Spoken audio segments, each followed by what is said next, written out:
Baik, Assalamualaikum warahmatullahi wabarakatuh. Selamat siang semuanya. Kenalkan, nama saya Ahmad Salman Al-Farisi.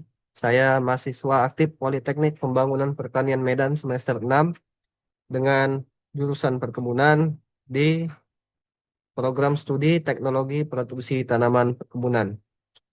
Adapun penampilan saya pada hari ini ialah membahas tentang budaya mutu dalam kelapa sawit di mata kuliah Manajemen Mutu Perkebunan,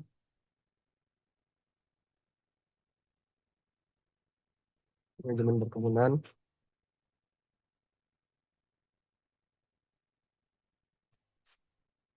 yang diampu oleh Ibu Dr. Lida Depita SSI MSI.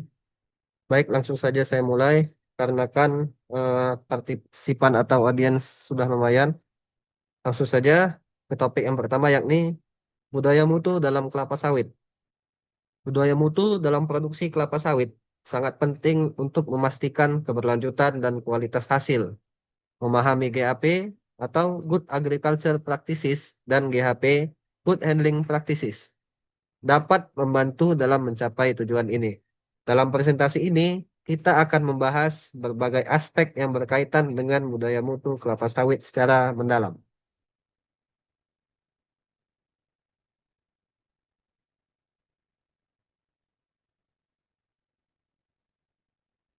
Apa itu budaya mutu?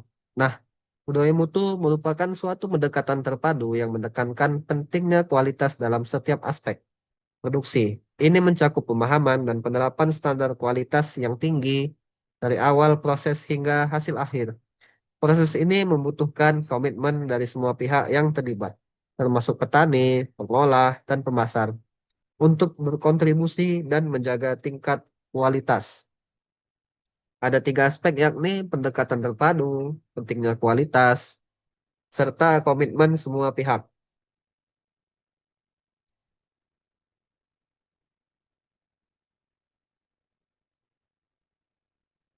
Selanjutnya adalah pentingnya budaya mutu. Kenapa sih budaya penting itu mutu? Budaya budaya mutu itu penting. Nah, yang pertama ialah daya saing produk. Yang ini menerapkan budaya mutu dapat meningkatkan daya saing produk kelapa sawit di pasar global. Yang kedua ialah reputasi perusahaan. Kualitas yang baik membawa dampak positif pada reputasi dan citra perusahaan. Yang ketiga yakni keuntungan ekonomi. Produk berkualitas memiliki harga yang lebih tinggi, meningkatkan keuntungan bagi petani dan pengusaha. Selanjutnya yakni pengertian GAP dalam kelapa sawit. Adapun definisi GAP yakni praktik budidaya yang baik untuk meningkatkan kualitas produk. Yang kedua, metode ramah lingkungan, penggunaan metode yang mendukung kelestarian alam, keamanan produk, mengurangi penggunaan pestisida dan pupuk kimia, dan manfaat untuk konsumen. Produk yang lebih aman bagi konsumen dan lingkungan. Adapun prinsip-prinsip GAP ialah untuk mencapai hasil optimal dalam budidaya kelapa sawit, penting untuk menerapkan prinsip-prinsip GAP. Hal ini mencakup pemilihan bibit yang berkualitas, pengelolaan tanah yang berkelanjutan, dan pengendalian hama serta penyakit yang efektif. Yang pertama ialah pemilihan bibit yang baik. Memilih bibit unggul dan kualitas genetik tinggi sangat menentukan hasil yang optimal. Pengelolaan tanah yang berkelanjutan yakni praktik yang baik dalam pengelolaan tanah meliputi rotasi tanaman dan sebagainya. Selanjutnya adalah pengendalian hama dan penyakit yang efektif. Memantau dan mengendalikan hama serta penyakit secara rutin akan mencegah kerugian yang besar. Selanjutnya ialah pengertian GHP dalam pengolahan kelapa sawit, yakni adapun definisi yakni GHP adalah praktik pengolahan dan penyimpanan yang baik untuk menjamin kualitas dan keamanan produk. Yang kedua ialah penerapan standar. Hal ini melibatkan penerapan standar sanitasi dan keamanan dalam setiap tahapan proses pengolahan kelapa sawit. Yang ketiga ialah pentingnya GHP. Penerapan GHP yang baik penting untuk mencegah kontaminasi yang dapat merugikan kesehatan konsumen. Adapun ketiga prinsip GHP ialah sanitasi dan kebersihan, yakni menjaga kebersihan alat dan lingkungan tempat pengolahan kelapa sawit adalah hal yang utama. Yang kedua ialah pengolahan proses yang benar, memastikan bahwa setiap proses pengolahan dilakukan dengan cara yang benar sesuai standar. Yang ketiga ialah penyimpanan yang aman, produk kelapa sawit harus disimpan dalam kondisi yang aman untuk menjaga kualitasnya. Adapun tantangan penerapan budaya mutu, yakni yang pertama kurangnya kesadaran dan pemahaman mengenai pentingnya GAP dan GHP di kalangan petani masih rendah. Yang kedua, akses terbatas ke pelatihan, akses terhadap pelatihan dan sumber daya yang memadai sering menjadi kendala. Dan yang ketiga, kendala sumber daya. Selanjutnya ialah upaya untuk meningkatkan budaya mutu. Ialah yang pertama diberlakukan yakni pelatihan dan edukasi. Memberikan pelatihan dan edukasi kepada petani mengenai GAP dan GHP adalah langkah awal yang penting. Dua, penerapan teknologi menggunakan teknologi modern untuk memantau dan mengelola proses budidaya dan pengolahan. Yang ketiga, pembentukan kerjasama, membangun kerjasama antara petani, pemerintah, dan sektor swasta untuk mencapai tujuan kualitas bersama.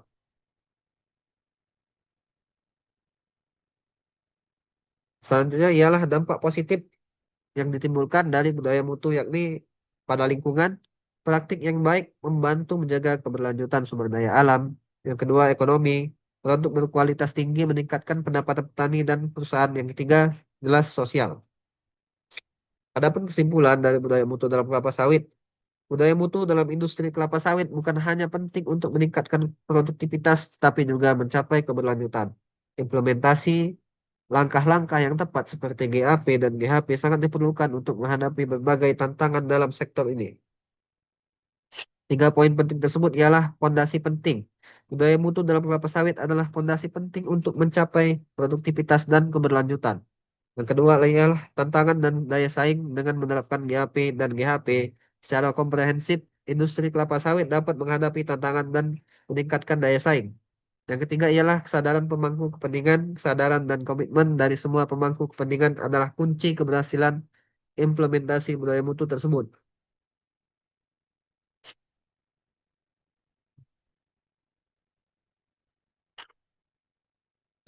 Adapun rekomendasi untuk masa depan ialah yang pertama ialah budaya mutu, peningkatan kesadaran dan penerapan budaya mutu di sektor kelapa sawit.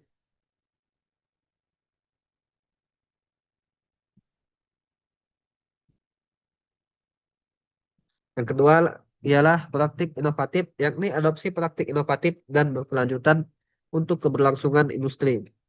Dukungan dari pemerintah dan lembaga untuk sumber daya pelatihan. Adapun tindak lanjut program pelatihan petani ialah pengembangan program pelatihan berkelanjutan bagi petani untuk memperkuat penerapan GAP dan GHP. Yang kedua ialah penelitian praktik terbaik, melakukan penelitian lebih lanjut tentang praktik terbaik dalam budaya mutu. Yang ketiga ialah kolaborasi pemangku kepentingan. Dorong kolaborasi antar pemangku kepentingan untuk berbagi pengalaman dan pengetahuan. Penutup untuk masa depan yang lebih baik ialah utamakan ketiga prinsip yakni budaya mutu, konsep GAP dan GHP, serta dampak positif yang ditimbulkan dari program tersebut. Nah, adapun saya ingin membahas GAP untuk komoditi kelapa sawit ialah GAP ialah pedoman budidaya kelapa sawit yang baik sejak pembibitan sampai panen supaya hasil maksimal dan ramah lingkungan.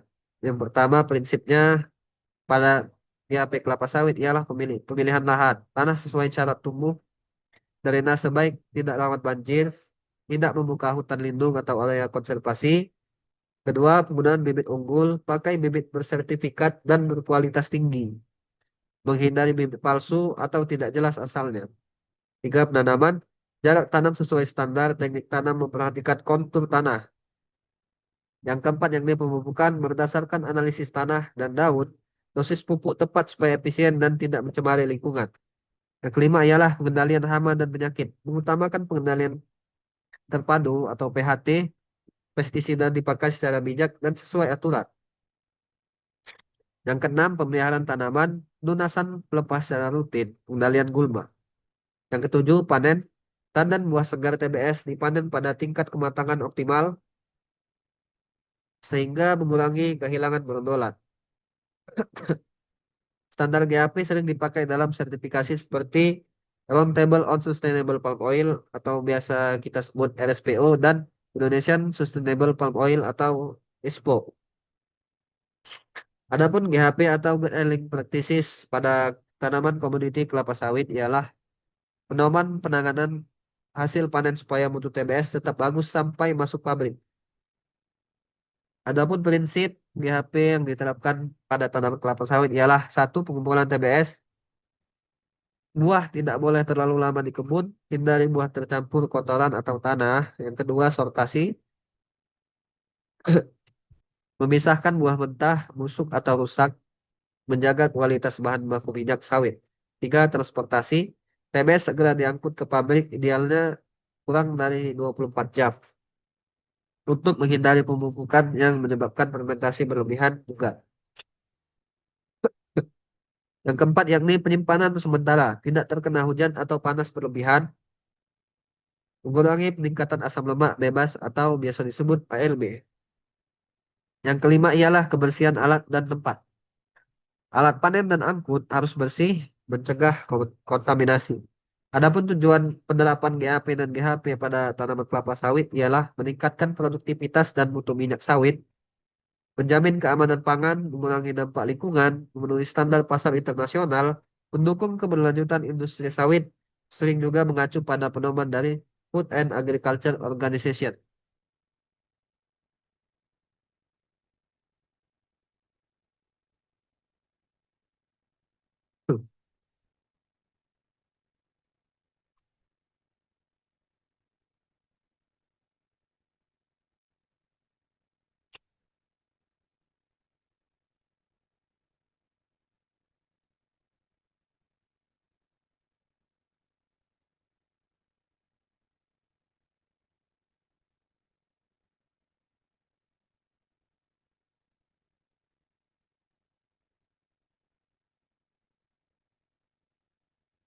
Adapun yang bisa dikembangkan yakni pengembangan pada budaya mutu, yakni satu digitalisasi sistem mutu.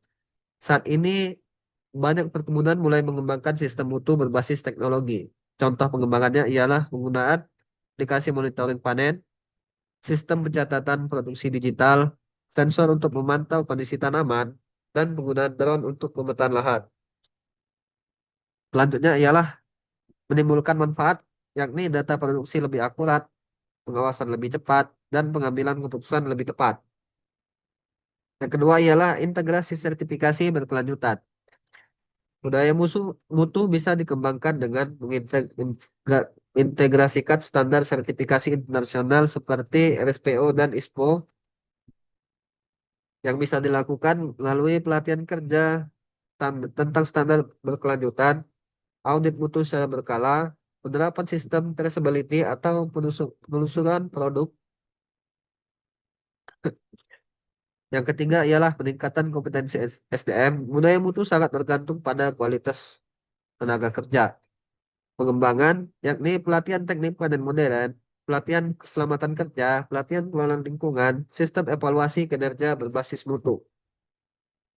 Selanjutnya yang keempat ialah sistem manajemen risiko. Pengembangan budaya mutu juga mencakup pengelolaan risiko seperti risiko gagal panen, risiko perubahan iklim, risiko serangan hama, dan risiko fluktuasi harga. Selanjutnya ialah tentang pengembangan GAP kelapa sawit. Pengembangan teknologi budidaya presisi menggunakan teknologi untuk meningkatkan efisiensi. Contoh, pemupukan berbasis data tanah, penggunaan GPS untuk penataan lahan, dan monitoring kesehatan tanaman menggunakan citra satelit yang menimbulkan dampak yakni penggunaan pupuk lebih efisien, produktivitas meningkat, dan biaya produksi menurun. Yakni kedua, pengembangan varietas unggul yakni pengembangan bibit sawit dengan produksi minyak lebih tinggi, tahan terhadap penyakit, adaptif, adaptif terhadap perubahan iklim, umur produktif lebih panjang. Yang ketiga ialah penguatan sistem konservasi lingkungan dengan pengembangan GAP juga mencakup A. Pengelolaan air, sistem irigasi efisien, penampungan air hujan. Kemudian poin B, pengelolaan tanah, penggunaan pupuk organik penanaman tanaman penutup tanah. Yang C, perlindungan keanekaragaman hayati, pelestarian habitat satwa, pembuatan zona konservasi. Lanjut ke poin keempat ialah pengembangan pengendalian hama ramah lingkungan. Penggunaan pestisida kimia mulai dikurangi dengan pengendalian biologis, pemanfaatan musuh alami, dan pestisida nabati. Sekian pemaparan tentang budaya mutu, GAP dan GHP pada komoditi tanaman kelapa sawit. Saya Ahmad Salman Farisi, saya pamit undur diri. Mohon maaf jika ada kekurangan. Wabillahi taufiq wal hidayah. Assalamualaikum warahmatullahi wabarakatuh.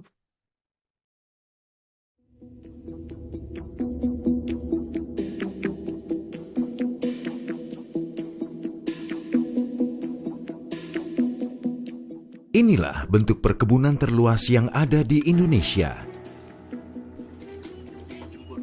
Setiap orang pastinya mengetahui tanaman ini. Sebuah komoditas penyumbang ekspor terbesar Indonesia selain minyak dan gas. Tahun 2015, nilai ekspor produk dari tanaman ini mencapai 18,1 miliar US dollar atau berkontribusi sebesar 13,7% terhadap total ekspor Indonesia. Indonesia menguasai industri kelapa sawit dunia, memiliki kebun terluas dan kapasitas produksi crude palm oil atau CPO terbesar di dunia.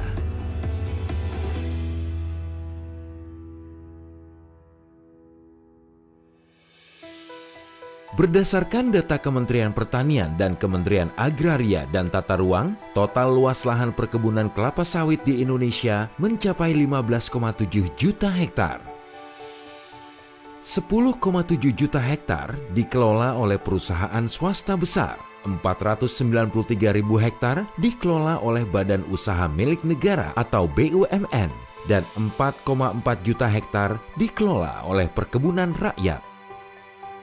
Perkebunan kelapa sawit ini tersebar di 22 provinsi, terluas berada di Provinsi Riau, Kalimantan Tengah, Kalimantan Timur, dan Kalimantan Barat.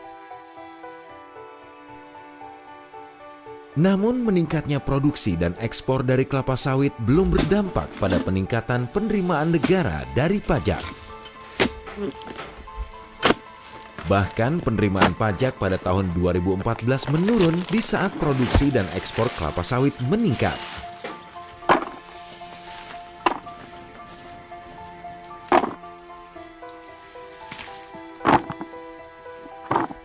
Banyaknya kebijakan dan regulasi yang ada saat ini tidak mampu mendorong penerimaan negara, terutama di sektor pajak. Terdapat indikasi adanya perusahaan-perusahaan kelapa sawit yang tidak memenuhi kewajiban perpajakan. Luasnya perkebunan kelapa sawit yang dibuka serta lemahnya pengelolaan lahan beresiko menimbulkan banyak masalah. Yang paling utama adalah masalah tumpang tindih perizinan, khususnya izin untuk kawasan hutan konservasi, hutan lindung, dan lahan gambut. Keberadaan kelapa sawit juga berisiko menimbulkan kerusakan lingkungan, konflik sosial, dan konflik lahan. Berdasarkan laporan Bank Dunia, kebakaran hutan pada tahun 2015 seluas 2,6 juta hektar. Sebagian besar berada di lahan perkebunan kelapa sawit.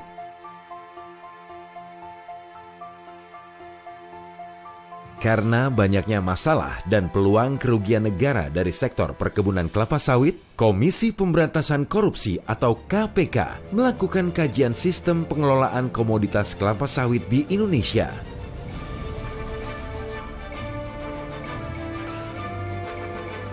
Kajian dilakukan dari aspek regulasi, kelembagaan, serta tata laksana pada rantai distribusi.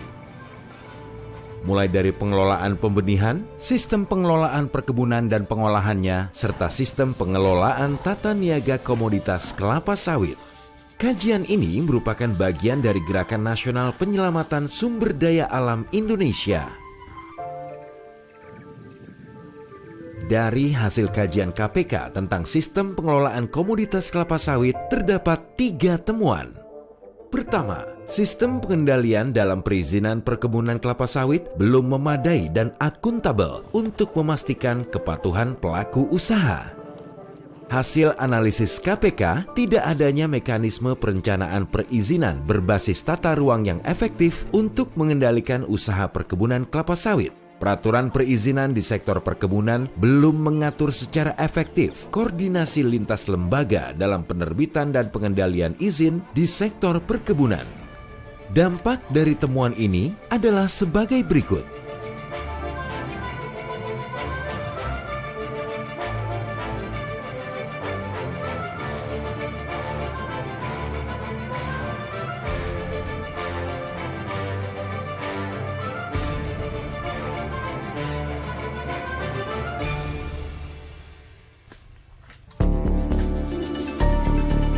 Kedua, tidak efektifnya pengendalian pungutan ekspor komoditas kelapa sawit. Sistem verifikasi ekspor tidak berjalan baik. Penggunaan dana perkebunan kelapa sawit habis untuk program subsidi biofuel dan hanya 3 grup usaha menjadi penerima manfaat utama.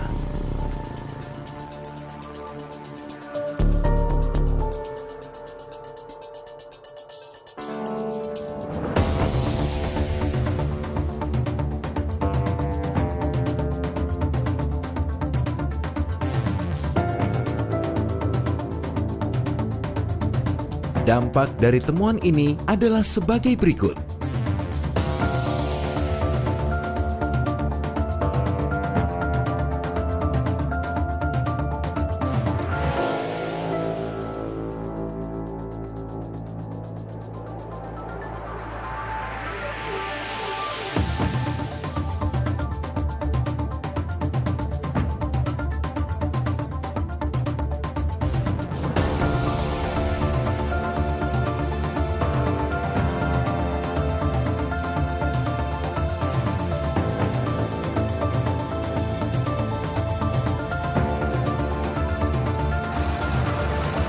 Ketiga, tidak optimalnya pungutan pajak sektor kelapa sawit oleh Direktorat Jenderal Pajak. Direktorat Jenderal Pajak tidak mendorong kepatuhan wajib pajak sektor perkebunan kelapa sawit. Tidak ada sistem integrasi data perkelapa sawitan dengan data perpajakan. Potensi pajak di sektor kelapa sawit belum terpungut secara maksimal. Dampak dari temuan ini adalah sebagai berikut.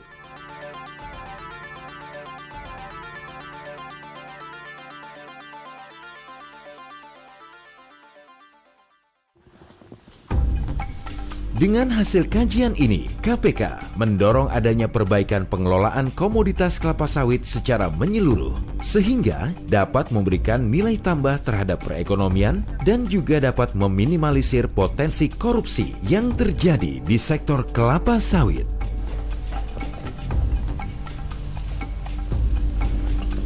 Sumber kemungkinan yang bisa timbul korupsinya di sektor sawit itu banyak rentangnya. Mulai dari prior production sampai dengan post production bahkan. Kemungkinan korupsi yang terjadi, oke, mereka sudah beroperasi, tetapi misalnya tidak melaporkan hasilnya yang sebenarnya berapa, pajak yang mereka bayar harus berapa, PNBP yang harus disetorkan berapa, itu juga belum terkontrol dengan baik. Oleh karena itu maka KPK ingin sekali masuk ini, karena ini adalah salah satu sumber perekonomian yang penting di Indonesia. Ingat lagi, sawit Indonesia itu adalah yang terluas di dunia.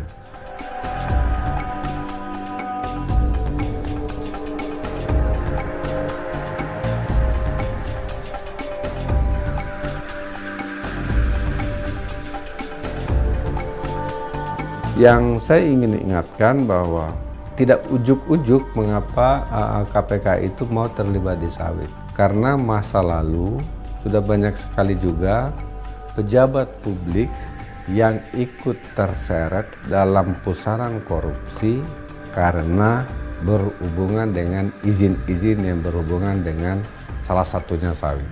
Ya, misalnya Gubernur Kalimantan Timur ya, itu mengeluarkan izin tentang sawit yang di luar kewenangannya, karena dia betul-betul mengeluarkan luasnya sangat besar kepada orang atau perusahaan tertentu.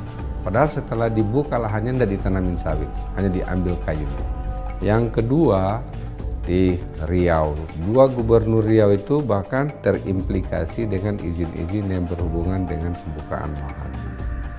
Yang ketiga, beberapa bupati itu misalnya Bupati Buol, Batalibu, ada lagi bupati yang di Palalawan, siapa lagi nih, Tengku Azmun Jafar, itu semua berhubungan dengan sektor hutan dan lebih khusus lagi ada hubungannya dengan sawit.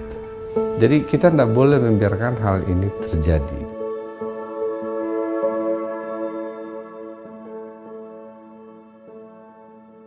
Kita berharap bahwa sawit Indonesia itu adalah sawit rakyat Indonesia, bukan sawit yang hanya dimonopoli oleh grup usaha tertentu. Dan kebanyakan uangnya bahkan mungkin tidak diinvestasikan di dalam negeri, tapi di luar negeri. Oleh karena itu, maka kita ingin melihat tata kelola sawit ini lebih baik. Perbaikan sistem pengelolaan komoditas kelapa sawit mendesak dilakukan agar bisa menambah pendapatan negara. Perusahaan harus patuh dalam menjalankan kewajibannya untuk membayar pajak. Jika dikelola dengan baik, sesungguhnya komoditas kelapa sawit benar-benar bisa menjadi salah satu instrumen dalam mengurangi kemiskinan dan mempersempit kesenjangan pembangunan. Praktek korupsi yang terjadi dalam tata kelola komoditas kelapa sawit bisa dihilangkan. Komoditas sawit tidak lagi mengancam keseimbangan lingkungan, kerusakan hutan, dan lahan gambut Indonesia.